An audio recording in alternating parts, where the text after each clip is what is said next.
welcome. Another week together. But I went into the school and we had some books delivered. And these are award-winning books. This one is a Caldecott book, which is rated high because of the illustrations and a great story. And there's the cover, front and back. And I've just kind of glanced at it a little bit, but I have not really read it. It's a longer book. I hope we're ready for it. Going Down Home with Daddy. Now, what do you think? What do you think's on the inside? Who has an idea what's inside there? Olivia, go ahead.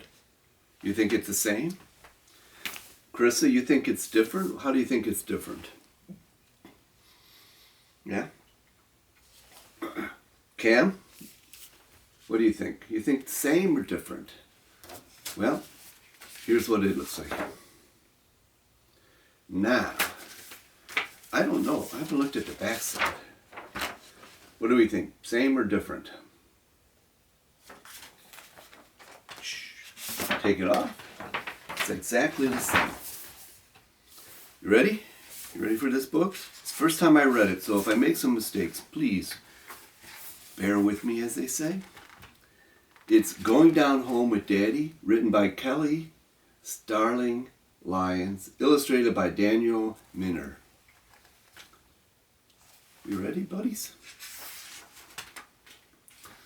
On reunion morning, we rise before the sun. Daddy hums as he packs our car with suitcases and a cooler full of snacks. He says there's nothing like going down home. Hoping all you guys have had a decent road trip that you can reflect on this, because this is what the family's doing. They're going on a road trip. We leave when the sky is still dark with sleep. Sis closes her eyes, but mine stay wide open. I watch as we drive from city street to flowing highways, under a sweep of sparkling stars. Little Alan, Mom says after a while, you better catch some Z's while you can. I try to rest, but I can't stop smiling. Soon I'll get to see my great-grandmother, Granny, and hang out with my cousins. But when I look at my hands, empty as the road in front of us, my grin fades. The anniversary celebration, I bet everyone will have something to share but me. He's looking at his empty hands, thinking, oh, I'm not bringing anything to Grandma and Grandpa, or great-grandma and Grandpa. A few guys, you must have great-grandmas and grandpas, right? A few, they might still be alive. I doze off in a cloud of worry and wake to sunbeams tickling my face. Oh, I love that. So all around his head is like, not real clouds, but he's thinking clouds because he just can't let the clouds do it, get away.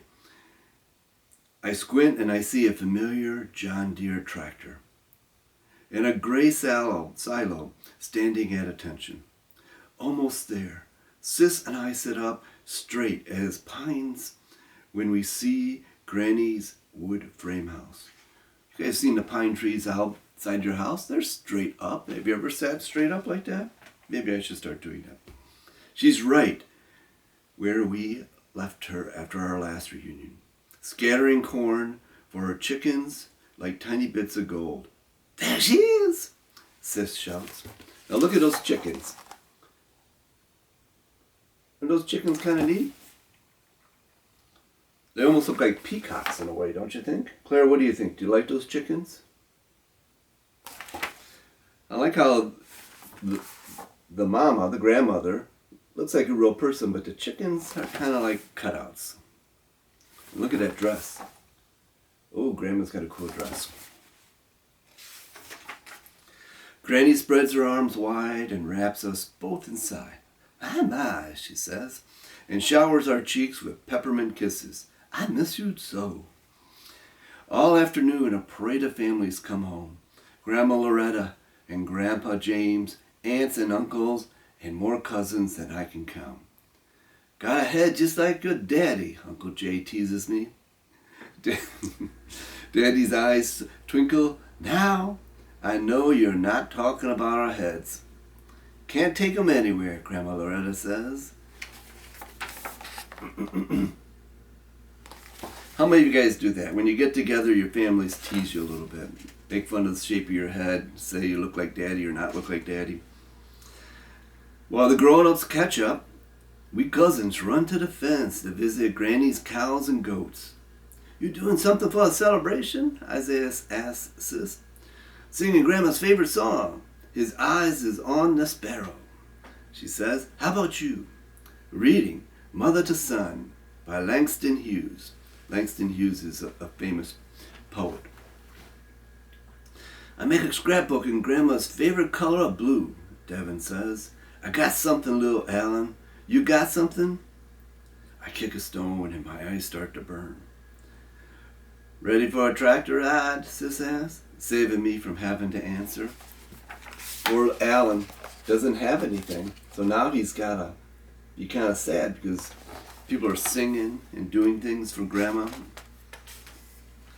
I swallow hard and climb onto the trailer with Sis and Mama, and I lean against the hay as Daddy drives us past the smokehouse and the fishing pond and rumbles by field dotted with puffs of white. Must be a cotton plantation. Cotton has been on this land for a long time, just like us, Daddy says. Pa would drive your uncle and me a tractor just like this one. Look to your left, Pa would say. Look to your right. The land is just goes on forever. Everything you see, Pa would tell us, is ours. I think about Daddy's said to sit up tall, and Pa is gone. Notice I sit up tall when I say that. But this is our time to come together and remember. Now look at you got Daddy driving the tractor, but look how they got the white outlines of the cotton. I like that. This book won an award because of the art, and it's integrating a lot of different things into it. Daddy's words make me want to share more than ever. When the ride stops, I ask him what to do. Think with your heart, little Alan, Daddy says. That's what Pa always told me. Just then we hear Granny. Come up and get this food while it's hot, she calls from the porch. Little Alan and his dad, I'm betting they're calling him Little Alan because his dad's name is Alan as well. Welcome everybody for Time to Read a Book. We have a special appearance today from Princess Nicole and her rock and roll ukulele. I hope you'll put your hands together and enjoy her and read a book. Read a book. Read a book. Read a book. Everybody read a book. Everybody read a book. Yay! Now, let's join our story in progress. We dash inside. The dining room overflows with love-made dishes. Smoked turkey, collards, mac and cheese, okra, tomatoes, and biscuits oozing with mayhaw jelly. Just the way Daddy likes. Hand in hand, we create a ring outside the table. Pa built for Granny. Heart to heart, we share what we are thankful for. Nothing is more important than family, Granny says, tearing up as she looks at every faces. Amens all around. So, really already we know what Grandma's favorite gift is. It's just being with her family. On Sunday I feel sick. Not a fever and sneezing sick, but I wish I had more time sick. The celebration starts at dusk. Get a move on, little Alan, Grandma Loretta says. You know Grandma doesn't play. Growing up, we never missed a service. At church, Daddy points to the spot where he and Uncle Jay performed a duet on a trombone and trumpet. My hands were shaking so much I could barely play, Daddy says. But then I saw Granny smiling. My jitters went away. I wonder if looking at Granny will help me.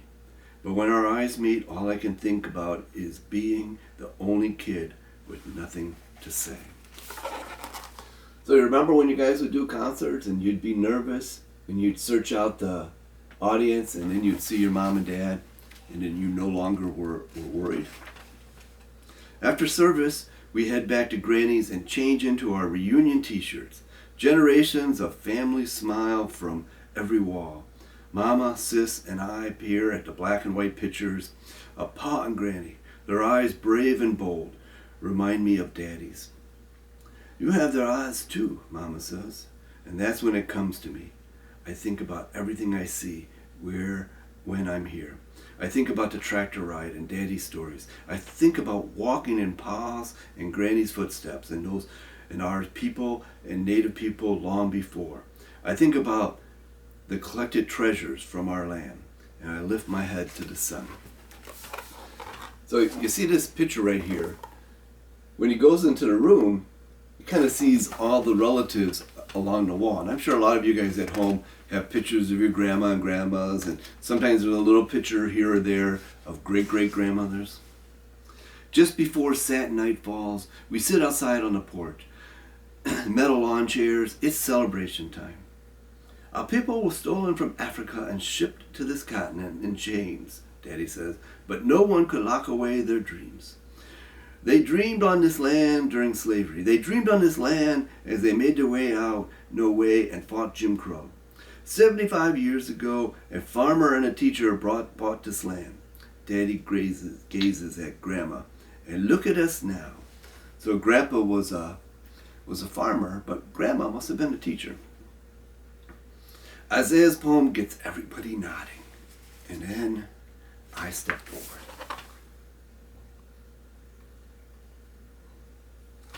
So he had no gift, but now I feel like a spotlight is blazing just on me. I look down and I say something. It's okay, little Alan, Sis whispers. I lift my head and I see gleaming smiles, and I try again. He's a little nervous, needless to say. Cotton for the quilts Granny made to keep children warm, I say, holding the white cloud in my fingers. A pecan from the trees Pop planted and all the kids love to climb. I pinch the dirt and let it rain to the ground. And earth for land that's ours as far as we can see. Fireflies wink and whirl in a carnival around us. That's right, I hear Grandma say. Daddy flashes a thumbs up. I grin at the moon. It glows back at me. We're a mighty family, Dad booms. A mighty, we roar back. Little Alan's thinking about who they are. Then we try to make the night stretch on forever. As grown-ups slap cards and checkers against the table, we cousins dig through old trunks and laugh until our hearts explode. Too soon our goodbye morning comes, and we hug all the way to the door. Then we climb into our car and watch. Granny and her house shrink and disappear. Yeah, I suppose after these last couple weeks, we're going to all be wishing to see our relatives from far away. I know I am. When we go down home with Daddy, everything we see holds a piece of him and us. We head up to the highway thinking about our family and dreaming about next year.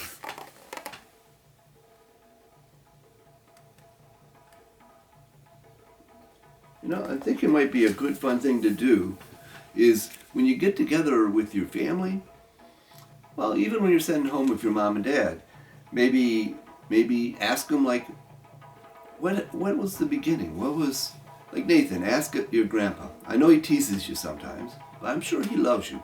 Ask him, like, what it was like growing up and what his daddy used to do with him. Claire, when next time you go down to New Orleans, or just ask your dad or grandma, maybe even, well, your great-grandma and grandpa have passed on, but all of you can ask different people about different things.